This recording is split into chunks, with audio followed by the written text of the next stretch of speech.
Hey, this is Anney. And Samantha. And welcome to Stuff I Never Told You, a production of iHeartRadio.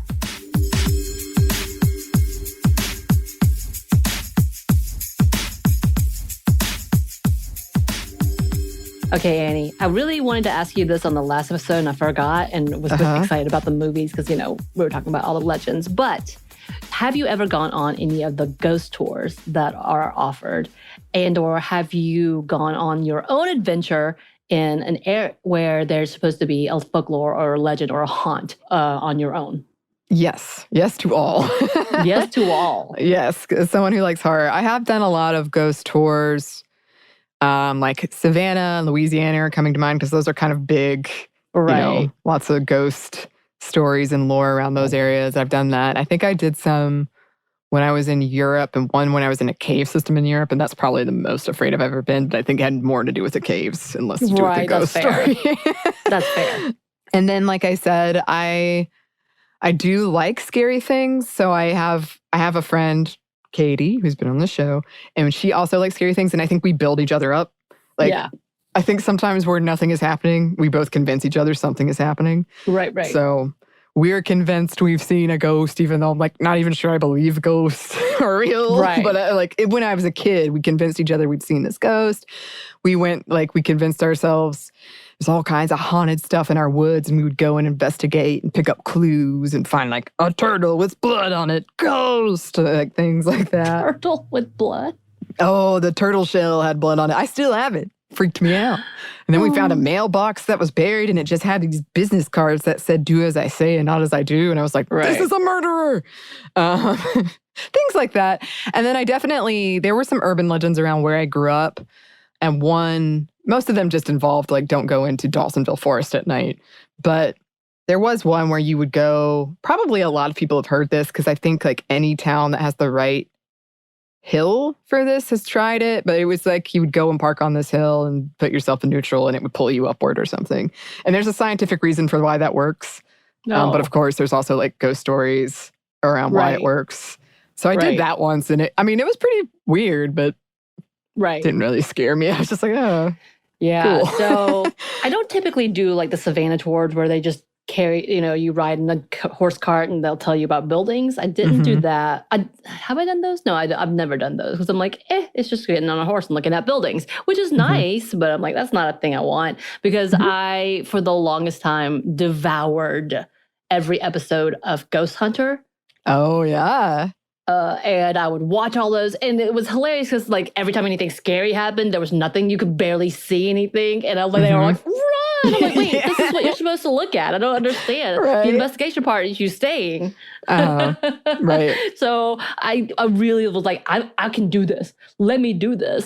And then there was another one, I can't remember the name of the show. I loved him, and he would actually travel around the world, but it would just be finding myths. So if they would do, the whole finding the Yeti in the forest in China. I know he visited the suicide forest in Japan for a while and did those things. It's super eerie things. But of course, the night vision stuff made it even eerier. You still couldn't see. So I was why am I watching this? But, that intensity. So I was bound and determined. I want to go to these things. So for my birthday, two of my good friends decided to purchase a ghost tour, essentially a ghost walk, which happened at night near Halloween because it was near my birthday. So during the October, September time. And it's in Roswell, Georgia. So for those of you who do not know the area very well, Roswell, Georgia is one of the small mill towns that actually never burned down during the Civil War. When Sherman marched through, it was salvaged. So the mills still exist and the older buildings still exist. So a lot more history there than pretty much all of Georgia because it was burned down, sadly enough. Don't get me wrong, it happened.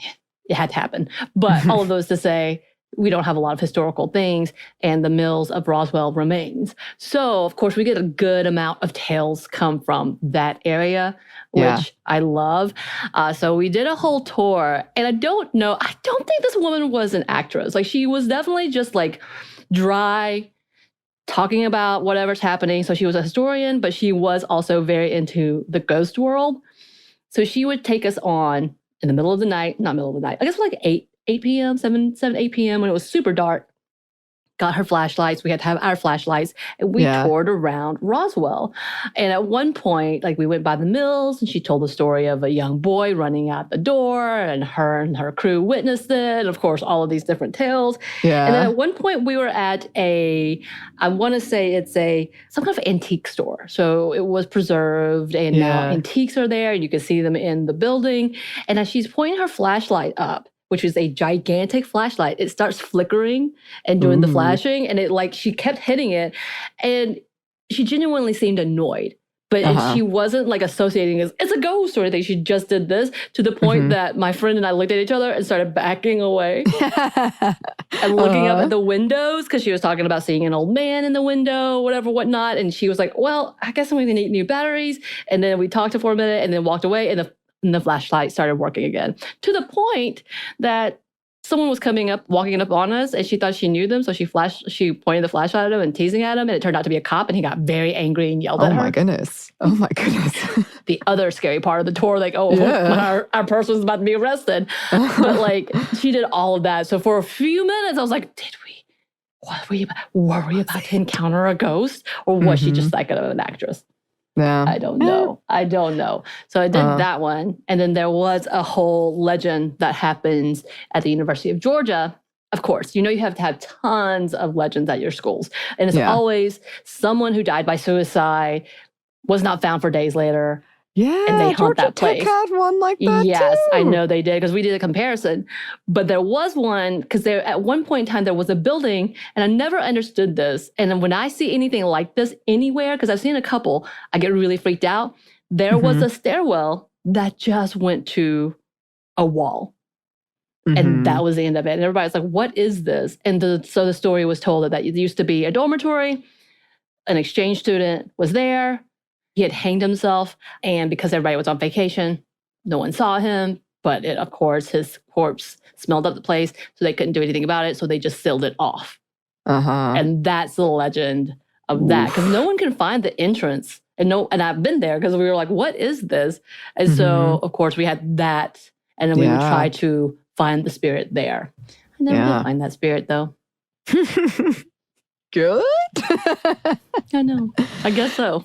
That reminds me of when we did our episode on the Winchester House. That feels very sort of nowhere. But we were all like, why does this exist? What is this? Who knows? It's probably something very simple. Probably. But yes. I mean, to be honest, they're like, it's this, and it was cheaper to do this because it's damaged. Okay, fine. Yeah, fine.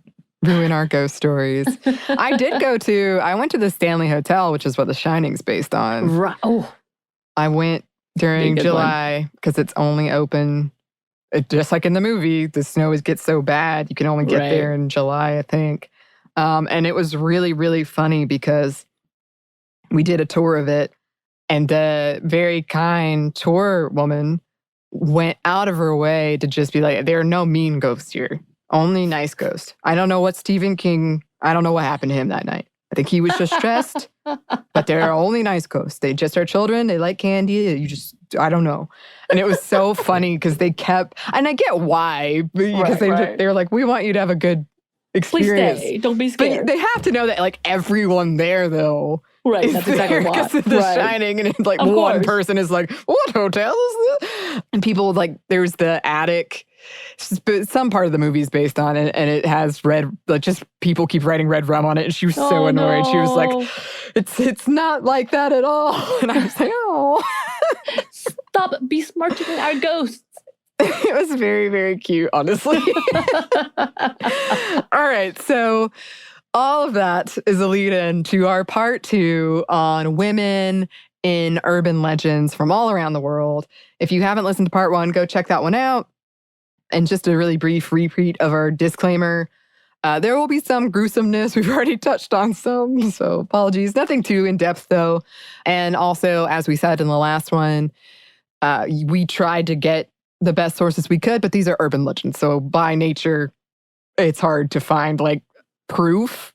Right. And in fact, it purposefully almost doesn't exist because they're an urban legend. It's just a story people repeat over and over, usually because of some morality tale or some lesson, some anxietal fear that we're having. Is anxietal a word? I just made it one. It is now. in our society. So, that being said, all of these are just, mostly they're just stories that we tell and they do like scare us and that's fun, but not a lot of facts in here. Not too many facts, no. Yes. And also, we've done a bunch of past episodes related to a lot of the stuff we're talking about. We shouted those out in part 1. If you want to listen to more and you haven't heard those, go check them out because we love these kinds of things and we've talked about it a lot. So, All right. So, this one is an interesting one. But I wanted to include it because one of my favorite things about urban legends, and we talked about in the last episode, are these like rules or things you can do to protect yourself or bring favor or whatever it is. I don't know why, but there's something about that I find really interesting, especially as we've said, I don't believe in them, right? But I still don't want to mess with it. Right. So I just find that it's such an interesting piece of human nature. So we're talking about the Mistress of Copper Mountain. And I did have a lot of trouble hunting down info in English for this one, even though there are some fairy tales that you can find in Russian. But I did want to include it because it has a lot of contradictions and superstitions around it. The Mistress of the Copper Mountain, also known as the Malachite Maid, or also a lot of times referred to as the ancestor or parallel of the Azov Girl, is a mountain spirit frequently associated with the Ural Mountains. The Copper Mountain is the oldest mine in the Ural Mountains, and this mistress is both beautiful protector and demonic punisher. Yes. Yes. In Slavic mythology, she is described as an extremely attractive young woman with green eyes, a lizard crown, and a malachite dress. Jewels and lizards feature very often in her story. In some versions, she's got like an army of lizards that does her bidding. Lizards? What is with that lizards? I know. People. A 3-headed lizard? Apparently that's a thing, huh? It is. I can't wait till you watch Silent Hill. Oh, okay. Yeah. Anyway, so this mistress is viewed as something like a saint for male miners and a protector of mountain treasures she may allow the mining of or not, depending on a lot of moral judgments she'll make. The mistress did not allow for other women in her domain. Men who longed for her patronage were not to marry. She appreciated kindness, goodness, and skilled craftsmanship and would reward all of those things. But on the other hand, she punished those that did not adhere to her rules and were unkind, and she would punish them with either loss of luck or wealth or even death. Even death. Children were told that making any loud noise near the mountains would incur the mistress's wrath because she didn't like loud noises, which I find funny. Right. Because that's another contradiction because I feel like mining can get quite loud. I could be wrong. Right. Yeah. She, quote, brings woe for a bad man. Which, we talked about that's a recurring theme in a lot of these. I'm not mad about it. Well, yeah, that's true.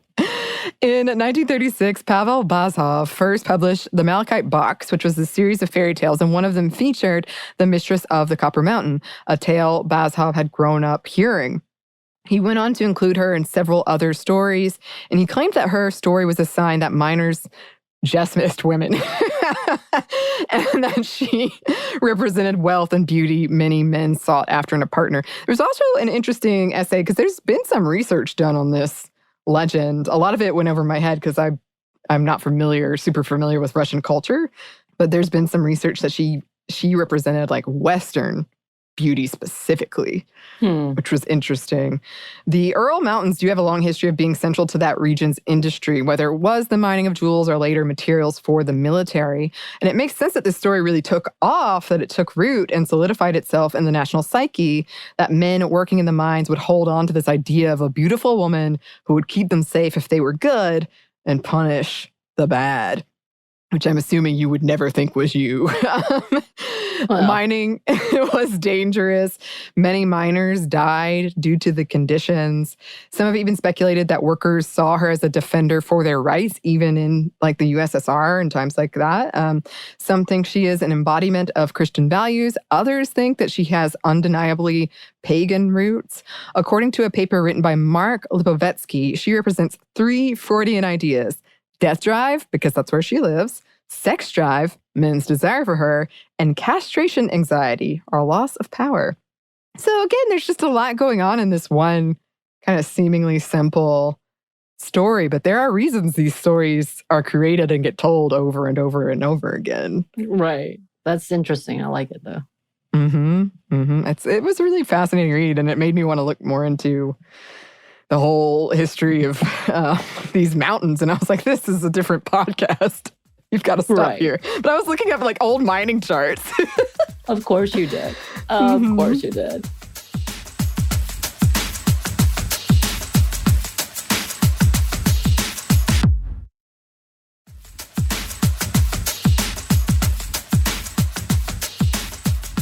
So we're going to talk about La Dame Blanche. Y'all, I'm struggling with the French, and I really want to make it Spanish, so I apologize beforehand. And she is also known as the Woman in White. And yes, there are several variations, as we've already talked about, of this lore, and it exists throughout different cultures. But for right now, we're talking about the French lady. And actually, within French culture, there are several versions of the Woman in White as well. But there is a differentiation between Woman in White and Les Dames Blanches. But as with most folklores and legends, there are a lot of crossovers and variations. So apologies in advance if you think that we have messed it all up. But this is what we saw, so this is what we're going to talk about. But for this one, the Dame Blanche are typically seen on bridges or by bodies of waters. And then there are some versions that also say they reside by caves, caverns, or ravines. So good to know that too. And they are dressed all in white. And is in these locations, much like our fairy vampires that we mentioned before, they also love to dance. Oh. Dancing is a big portion to this. But in this instance, it isn't a way to put you in a trance. But if you refuse her or you try to stop before she wants to stop, she's going to throw you into the water and drown you, or have an animal come in and assist her to make them eat you. Oh. Okay? Okay, so just dance. Yes, it'll be okay. You're just going to need to dance. But where did they come from? Well, yes, this is a great question because unlike many of the other legends, we don't have much of a backstory for the Dame Blanche. They don't really have a really origin. We don't know if she was spurned by a lover or if she was locked away from attending a ball, because this is what I'm imagining since she loves to dance. It's true. And unlike the other Lady in White stories in France, which apparently typically has the tragedy of an unfaithful husband and the death of their children, which causes her to lash out against other men and children, which is what this Lady in White does. In France, she goes after and may cause an accident or something for them to get hurt or die. We don't have that same backstory for this specific folklore. And they typically don't have a preference in gender and just likes dancing. And according to one side, it's complicated dancing. So I don't know if it's like you need to know ballroom dance or salsa. I don't think you can break out with an 80s Roger Rabbit dance. I would be great at that though. And you have to keep going until she is satisfied. And one of the best known dames is La Dame de Prigny, who actually, y'all, my French is bad. I just said y'all, so I feel like that's a reference to how bad it is. Who actually likes to haunt streets and not necessarily bridges. And according to one guide about ghost travels, and I want to go to this, by the way, it states that, quote, she has no backstory and no history, but somehow a legend began of her appearing on what is present-day Rue Saint-Quentin Bayou in the northwest of France, and that allegedly she would greet those who would attempt to pass through the narrow ravine with an extended hand, and if accepted, she would dance several rounds of the most elaborate dances, keeping the human for extensive periods of time before eventually letting her partner go. If it refused, however, she would pounce onto her victim before throwing him or her into the ditch filled with briars and thorns. Ah. Right. So it's a very interesting kind of legend with no real backstory other than they are the beautiful version of a troll at a bridge, I guess. Yeah. And instead of answering the riddles 3, you have to dance. Elaborate dances. So I guess we're going to have to figure some of those things out. So also, while we're talking about women in specific colors. We can talk a little bit about the lady in red, just for funsies. Yes, there are those legends with the lady in red. And I believe we mentioned her in our episode in The Power of Red, like just kind of the whole stereotype and what it often is in legends. Except there's a version, and it's just the typical version. There's no real like area that they haunt necessarily. But if you go, there's lists on lists on lists. And there's a lot in the US that I've noticed that there are either a jilted lover or a prostitute who was killed in a fit of passion, or sometimes just a vain woman in red, which we've heard that concept of like, oh, she's looking at herself, the red lipstick type of thing. Right. And then when she appears, she's either dressed all in scarlet or in a blood red dress, or she's covered in blood sometimes. And that's what makes it red, right? And it's typically the ghost who appears throughout different cultures, but not necessarily do anything malicious. Like there've never been any real tales of them doing anything harmful, but just likes to haunt specific places, like, again, hotels and theaters. Yeah. Yeah, I looked into that one, and I looked into the Lady in White based on, because that's the first episode of Supernatural, right? Is the Lady in White. Yes. Woman in White. Yeah, and what I found basically was a bunch of like very specific, unverified stories about hitchhikers, or like seeing them on the road. Not even necessarily hitchhikers, but like seeing them by the side of the road. And that's very common, actually, in a lot of urban legends, or just ghost stories. Right. Yeah, so that's pretty much all I could find as well. But again, listeners, if you've got like a specific story or something you want to add, please let us know. Right. It seems like the lady in red is nicer than the lady in white. So maybe we would rather see the lady in red. Which is interesting. Not so much the lady in white. The lady in white is going to punish you, man. Like she'll make you do some things. She's sad, and she's going to make you feel a certain way about it. All right, so I wanted to talk about the Nerifon or Nerifon. Apologies in advance. We did want to cover things from all around the world, but that does mean the pronunciation might not be there. And I tried to look up the pronunciation for this, and I could not track it down. And a lot of this story was hard to track down as well. But I did want to talk about it because when I was reading about it, it just immediately caught my attention. So the Nerifon are the Macalifon.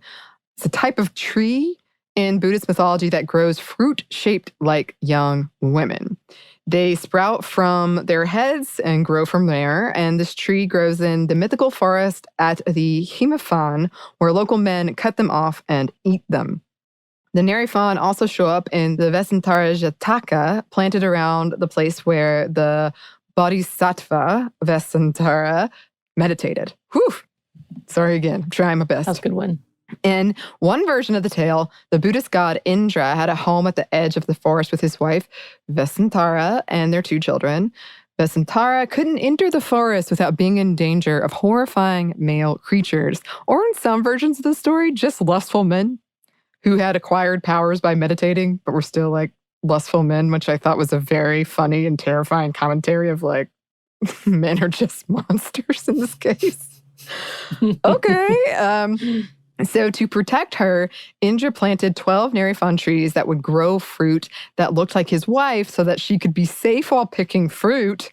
The idea being the monsters, or men, would pick the fruit and take it home thinking it was Vesantara and leaving the real Vesantara alone.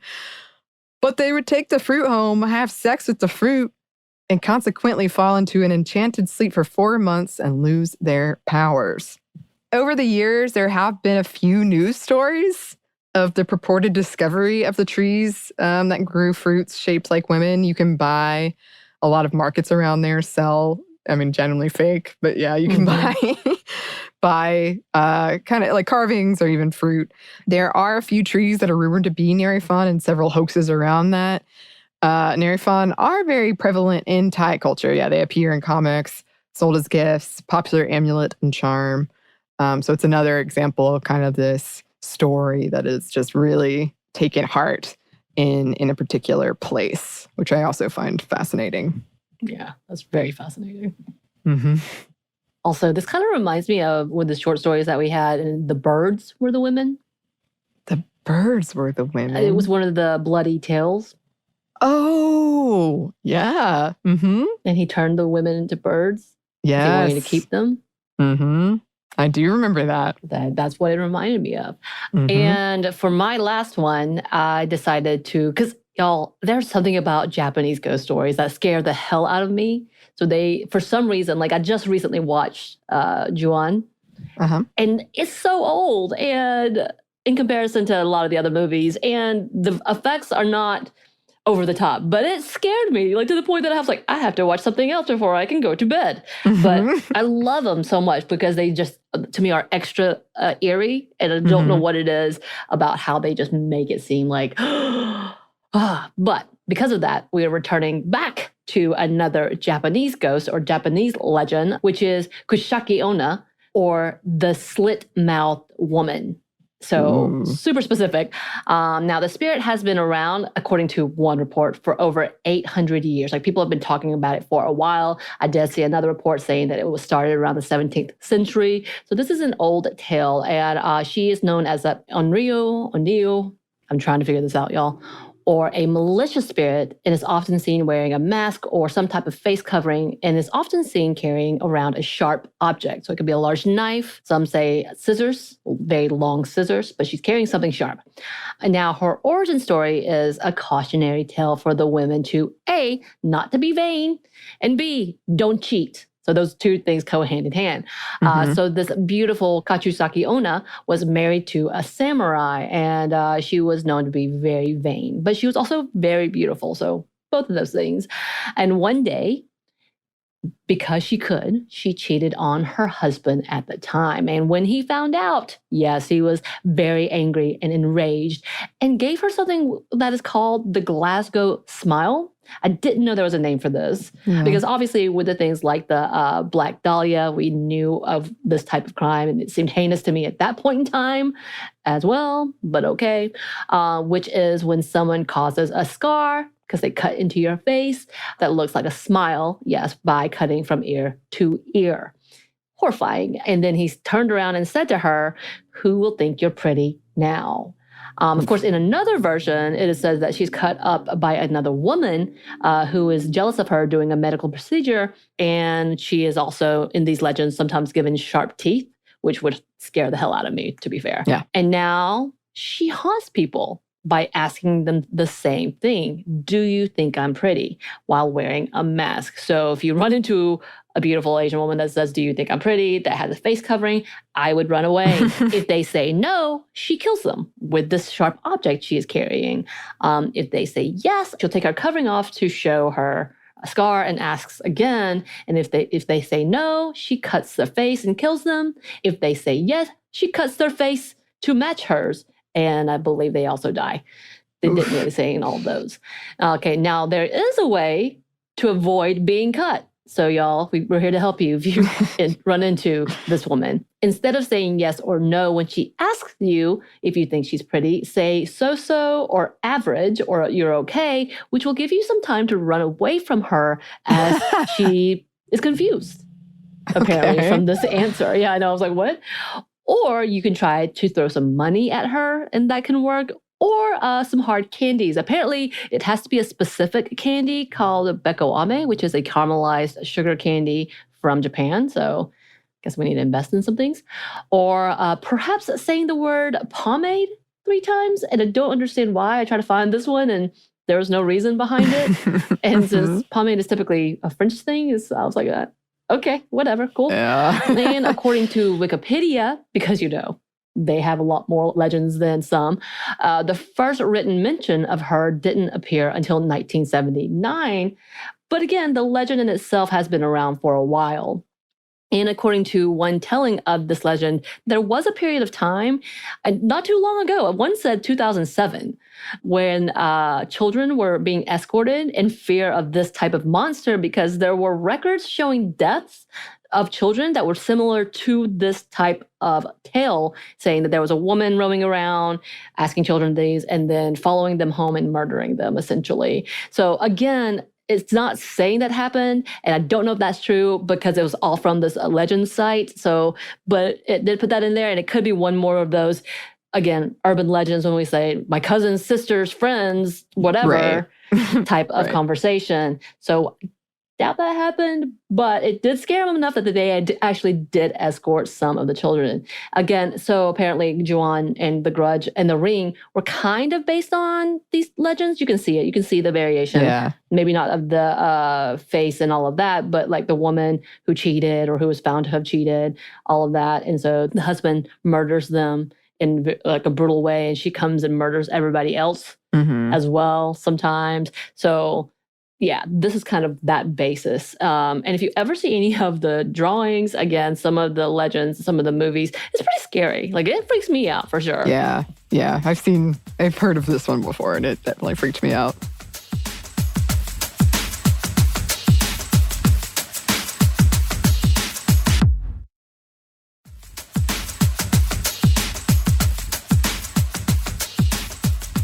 Oh, all right. Well, for my last one, it's kind of a cheat because I like to cheat here because it's 3. Oh my God, Anney. But they're related. So, and they're kind of similar to what we talked about with La Llorona in the last one. But all right, we're talking about Pinagalon, Lamia, and Lamia. And let's start with Lamia. So you've probably heard of this one. It's been kind of, the name has been used for a lot of things nowadays. And it was in like the horror movie Drag Me to Hell. It's Lamia. But all right, in Greek mythology, Lamia was the beautiful, highly sought after queen of Libya and a mistress of Zeus's.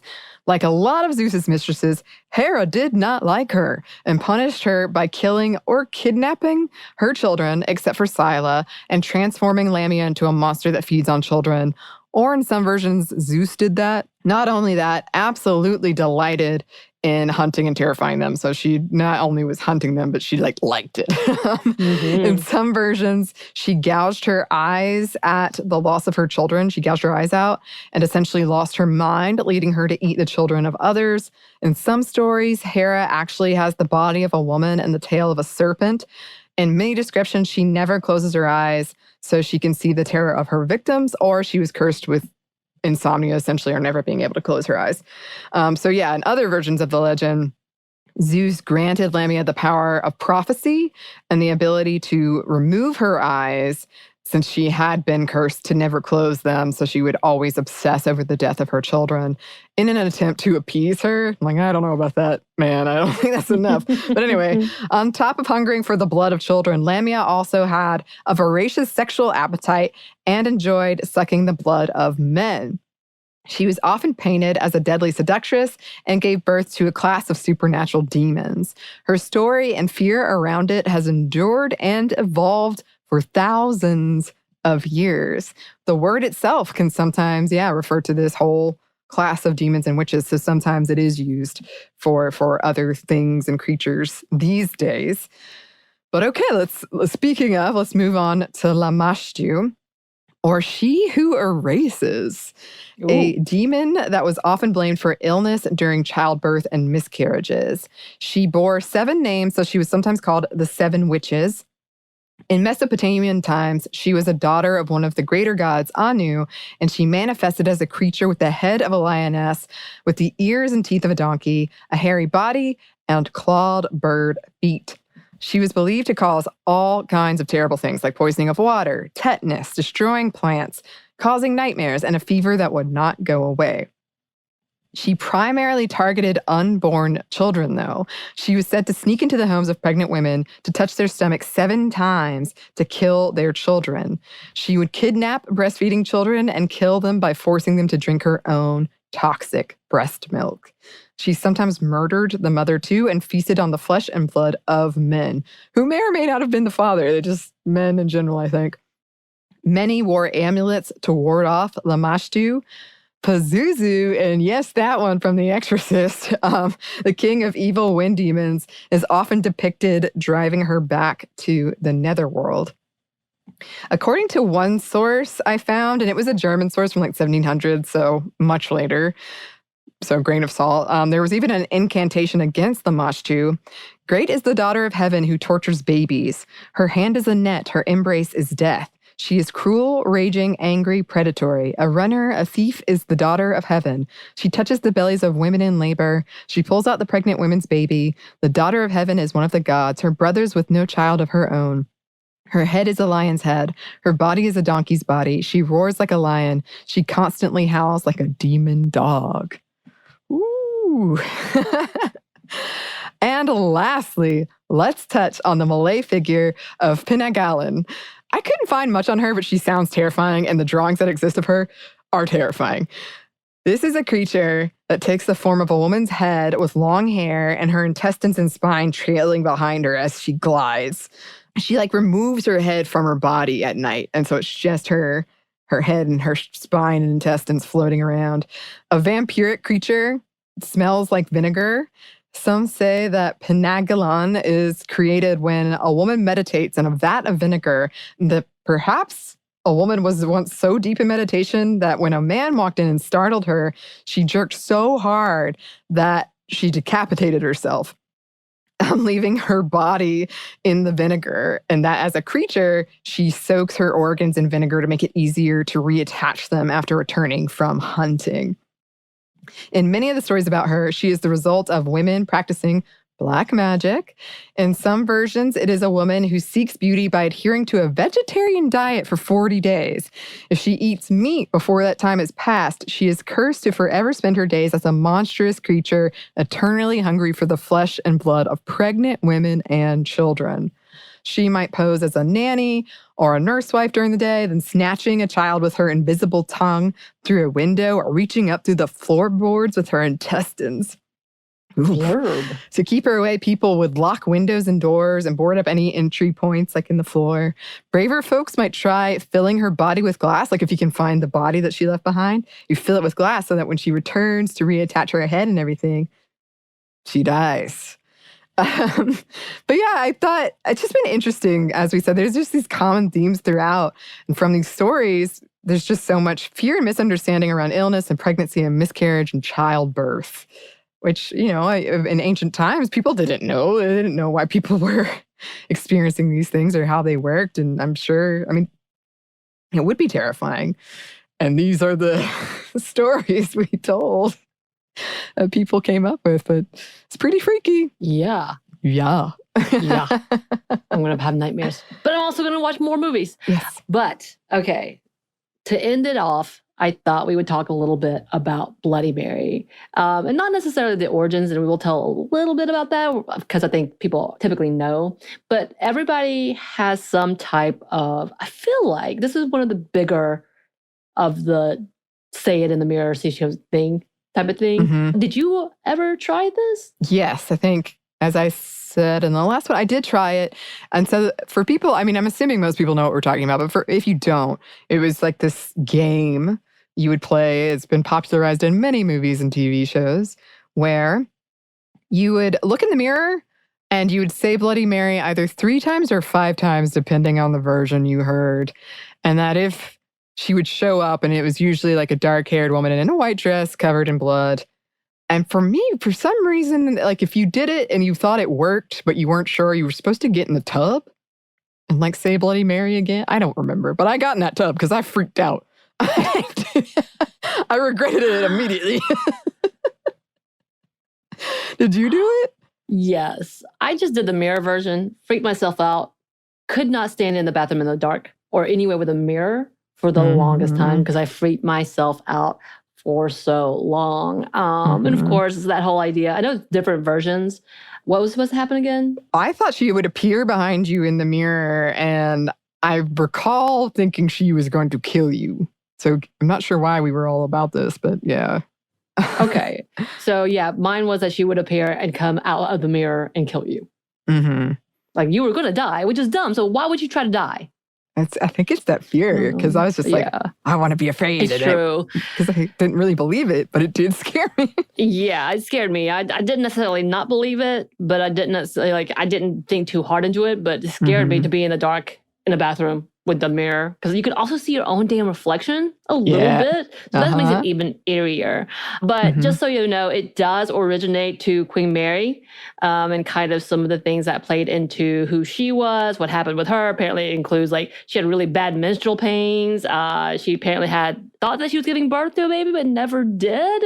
And she had symptoms of as if she was going to have a child. She also was the daughter of King Henry, who he beheaded every woman essentially.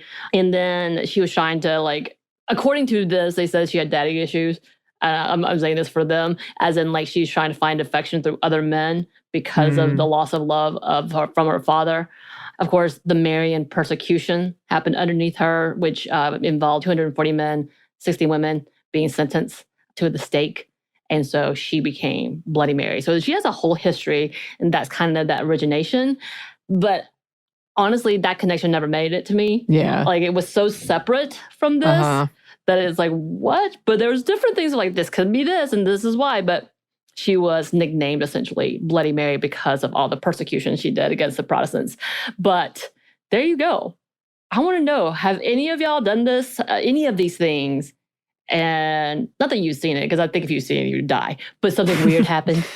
Yeah. I mean, the power of these stories is amazing, because if it's, Bloody Mary is that old, and then I think I had a particular, and a lot of people do, it was like not her at all. It was a woman who had been murdered and was looking for vengeance, and just these themes that we see over and over and over again. But yes, listeners, if there's a story that you want to share with us, a legend we missed, or anything as we move into October that you want us to talk about, please email us. You can do that at stuffmediamomstuff@iheartmedia.com. You can also find us on Instagram at Stuff Mom Never Told You, or on Twitter at MomStuffPodcast. Thanks as always to our super producer, Christina. Thank you. And thanks to you for listening. Stuff Mom Never Told You is a production of iHeartRadio. For more podcasts from iHeartRadio, visit the iHeartRadio app, Apple Podcasts, or wherever you listen to your favorite shows.